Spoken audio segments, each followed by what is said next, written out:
storms to alert you first. This is KIMT Storm Team 3, weather coverage you can count on.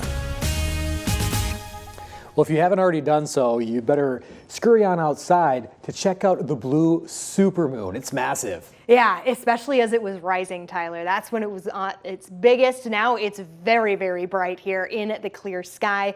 You can see it here. We turned down the darkness a little bit so it's easier to see. It is starting to go behind the banner though, but there it is.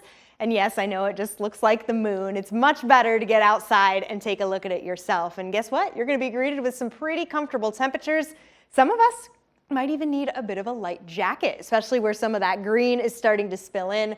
We're at 61 degrees right now in Rochester, Austin, 65 in Mason City, so a little warmer once again along 35. Still 70 degrees in Minneapolis. It's actually 5 degrees cooler than where the city was just yesterday. For some of us, we're actually a little warmer, kind of a sign of things changing. Not too quickly though. We still have clear skies. We're still dry out there. And therefore, the next 10 hours do feature dropping temperatures. By the time we kick off tomorrow morning, getting up, waking up, heading to our morning destination, we'll reach our coolest point of the day. That's going to be in the low to mid 50s. So just keep that number in mind. Clear skies tonight, especially if you're a little more sensitive to those temperatures as they get closer to the 50-degree mark. It may be or feel a little chilly. But as we go through the morning with that sunshine bright, the winds returning from the south, that's important.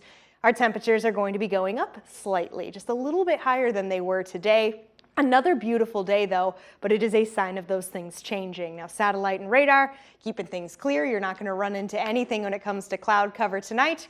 Not just us, but really the region is looking pretty good. Yes, there is some rain to be found way off to the northwest. That will not be impacting us. A bit of a bummer. We need the rain, but at least we can go out there and see the moon in all its glory. Now, Sky Tracker 3 shows us those changes I mentioned, and I pointed it out earlier on in the day as well, but it's just going to make such a significant difference here as we come into the weekend.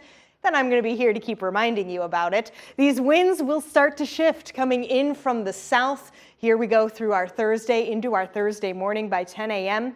Things are already a bit breezy. We got that southern breeze back in play, and the winds only pick up from there, especially as we get into our Friday, our Saturday, our Sunday, even into our Monday, bringing in the heat and humidity once again. So here we go, climbing back into the 90s, near 100 degrees, especially on our Sunday. That is going to be the warmest day. Some of us even breaking into the hundreds before we very slowly but surely start to cool back down as we get into the new week. Tyler.